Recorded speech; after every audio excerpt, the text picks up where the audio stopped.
Hello mga future home buyers and kabahay. So good news po sa mga naghahanap ng ready for occupancy dito sa Trece Martires, Cavite. At the same time po is mababa po ang down payment. Mababa din po ang monthly amortization na for as low as 120,000 lang po ang required down payment. Ready for occupancy na siya na 2-story townhouse. Tara po, sabay-sabay tayo mag-house tour dito sa Paragon Village.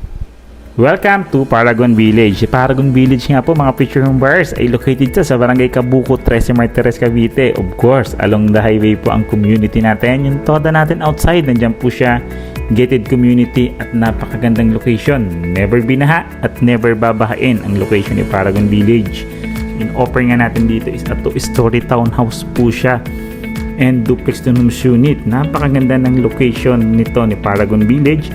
Walking distance lang po ito dito sa soon to rise po natin na provincial capital ng Cavite. And napakaganda. Bakit? 3 to 5 minutes lang po ito dito sa ating wet and dry market or pamilihang bayan ng Trece Martires, Cavite. Sa harap po ng wet and dry market natin, nandiyan rin po yung ating mga toda papunta sa atin sa Paragon Village. Of course, sa community and syempre sa SM Trece Martires, Cavite na 3 to 5 minutes nga lang po siya ni Paragon Village.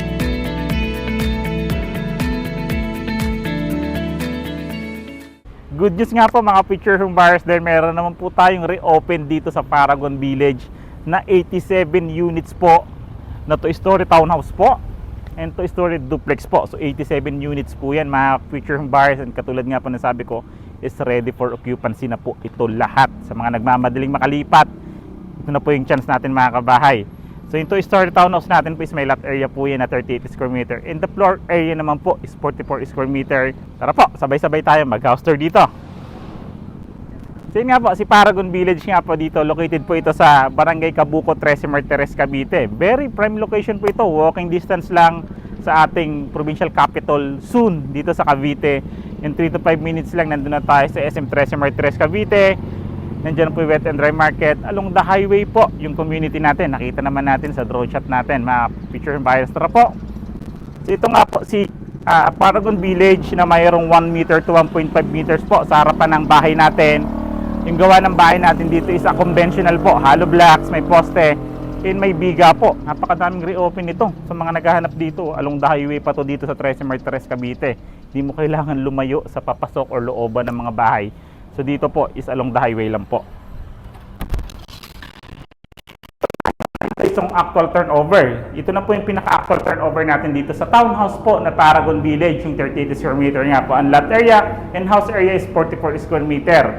Provision po ito for 2 bedrooms and meron pong 1 toilet in bath. So palagi na natin napipicture to. Once may meron pong mga reopen dito, pinipictured po natin to para mas may i-broadcast po namin sa inyo o may bigay po namin sa inyong balita sa mga naghahanap ng affordable po. Kung makikita nyo naman po, may bintana tayo rito na malapad din po yung bintana natin dito. Yan, yung window casement natin para siyang naka-grills inside na rin po. Common wood po yung gawa ng pintuan natin dito. Yun nga po, medyo mababa lang po ang ceiling natin doon sa baba, pero standard naman po yan. Kagandahan naman po dito is napaka-affordable sa Trece Martires, Cavite.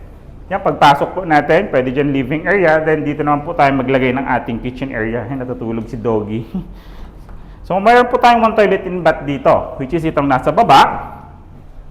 Kagandahan naman dito, naka-tiles na yung kalahati niya, naka-tiles na rin yung flooring, and complete toilet fixtures na rin po during the turnover. Pintuan pa natin is plastic PVC type po. Then, meron pa po tayong service area dito. Yung service area naman natin dito, located yung ating kitchen countertop. So, nandito yung kitchen natin, pwede yan. Pwede natin itong i-demolish para nandun na sa likod yung kitchen countertop and kitchen po natin. Sa likod po, meron po tayong 2 metro rito na pwede nating relocate nga or ilipat yung kitchen natin dito. Kasi dito located yung ating kitchen countertop. Bibintana din naman po dyan. Then meron din po bintana yung toilet natin. Hindi ko po pala napakita kanina. Okay po. Ayan po, punta naman tayo sa second floor.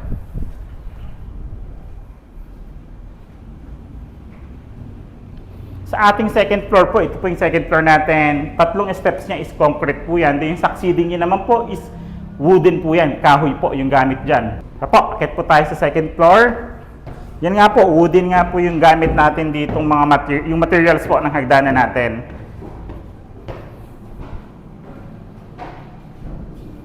Sa taas po is provision po ito for 2 bedrooms. 2 kwarto po yung kaya dito. Then each rooms po, may bintana din po siya. Parehas ng rooms natin kahit po inner units, parehas po may bintana. Yung harap at likod, may outlets na rin po nakabang for our appliances and electrical switches po. Ha? Sa taas naman po, mataas yung ceiling natin dito. Ito naman yung maganda po dito sa atin. Then kung makikita nyo, meron na rin po tayo ditong railings po for the safety naman po natin. Tara po, proceed po tayo sa ating dress-up unit. Dito naman po tayo ngayon sa ating dress-up unit. Dito, binihisa na po. May appliances, furnitures, naka-partitions, mga tiles na po.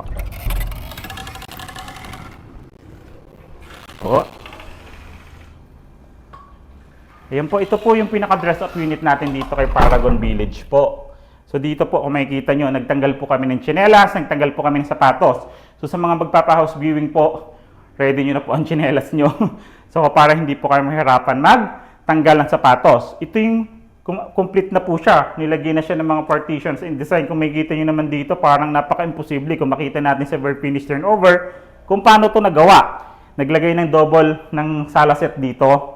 Nandito po yung television. Actually, pwede siya rito eh. Nakalagay lang siya rito and natitilt yung TV. Pero pwede natin siya ilagay dito sa ilalim ng hagdanan. Then, nagkaroon pa tayo ng table dito. Sa kabila naman po, napaka-modern. Kasi meron tayong counter bar pa rito. Diba? Ito yung counter bar natin. Then, naka-elevate siya ng kaunti sa counter bar. Then, yung mas mababa po yung kitchen countertop. Yung kitchen countertop natin, ginawa natin siya modular. Poly-modular na yung sa cabinet natin ay sa kitchen countertop natin. Dito nilagay yung stainless sink, lutuan, cabinet, and the exhaust po. So yun, pwede natin siyang gayahin. Then refrigerator, andito lang. Nasa loob siya mismo ng kitchen. Naka-isang kwadrado lang po siya. Then ito naman yung toilet. Sa toilet po natin, kung makikita nyo naman, tiles na siya from floor to ceiling na tiles. Pininturahan na rin po siya ng makulay. Then dinagdagan yung mga accessories natin dito sa toilet. Then yung ceiling natin naka-hard effects na rin po and may mga pin lights na. You know, galing. Kung makikita nyo, may mga pin lights so naka-cob ceiling pa sila. Ay, hindi natin mabubuksan pa ng service area. Wala nang pinagbago sa service area. Sa hagdanan natin, yan po. Naka-tiles po yung tatlong step natin. Ginawa na siyang tiles. Then, binarnish natin yung hagdanan para mas mukha siyang shiny. Tara po. Sa second floor naman, kung makikita nyo, pag-akit natin nakatapat sa hagdanan, naglagay tayong mini office dito. May mga shelves, lahi natin, yun na po yung office natin. Diba? Kung like for example, work from home, pwedeng-pwede po. Sa taas naman, naglagay ng 2 bedrooms. Yan. Vinyl po yung nilagay dito, then magkaharapan naman yung pintuan natin dito. This is our first bedroom. This is our master's bedroom. Kung makikita nyo, double size bed po yung nilagay. Sa kabilang side naman, naglagay tayo ng computer table and built-in cabinet. Ito po siya, yung built-in cabinet natin, di ba? Imagine nyo, di ba? Na-imagine nyo ba kung paano siya nagawa pa doon sa birthday finish natin? Tara po. For the second bedroom naman natin, double deck po yan. Pero built-in po yung nilagay na double deck natin na nilagay dito. Kung may dalawa tayong anak, pwede po ito. Ang ganitong design. Then may mahaba pa pong table dito. Sa ilalim po cabinet, pwedeng damitan. Di ba po? Ito yung pinaka-paborito kong part dito kasi nakatapat pa ako sa aircon. Malamig. Ngayon po, puntahan naman natin yung duplex na 3 unit po ang available dito. Tara po. Check naman natin ngayon yung duplex 2 rooms unit na available dito sa Paragon Village po.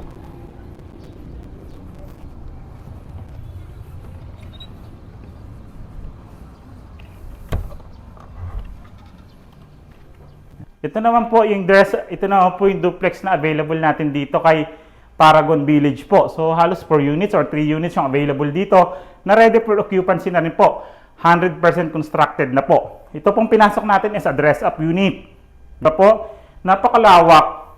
Living area, television. Lawak pa niya sa mga nagsisimulang pamilya or kahit medyo 2 anak. Pwede na po ito. Dito naglagay ng dining set. So from that, may service area pa po kasi tayo sa likod. Yung 2 meter setback pa nga natin sa likod. Then ito naman po yung toilet. Ito naman yung toilet natin dito. So, ang lawak din po ng toilet natin dito. Malaki din po yung size ng toilet natin. Complete toilet pictures din yan during the turnover. Pero yung turnover po natin dito is bare finish turnover. Once we say bare finish, Plain cement finish lang po yung flooring and wall. Without tiles, without partitions po. Ito, pinakita lang po namin yung pinaka-dress up unit. Kung makikita nyo, naka-tiles rin po yung flooring natin dito sa hagdanan. So, tinelis na rin din, pinakinis din po or pinakintab yung hagdanan. So, taas po tayo.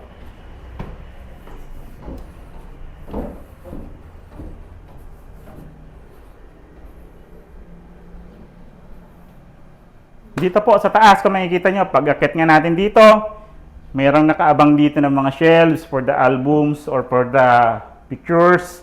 Pwede po yan. Dito yung master's bedroom. This is our master's bedroom. Sa master's bedroom natin, double size bed rin. May bintana din po siya. Naglagay na ng hard deflex na ceiling. And dito sa side is built-in cabinet. Then, computer table, just in case. Diba po? Second bedroom. Bago tayo mag-proceed sa second bedroom, yung gitna ng hallway natin, ginawa siyang office style din po siya. Then, dito siya nilagay. Naglagay din po built-in cabinets dito or storage po. For the second bedroom natin, same po siya dun kay townhouse natin. Na nilagay po is dalawang double deck po, na built-in din po. Ngayon, pag-usapan naman natin yung price ni Paragon Village ng duplex and two-story townhouse po. Nakita nga po natin yung actual turnover dress-up unit ng townhouse and the dress-up unit ng duplex and unit natin.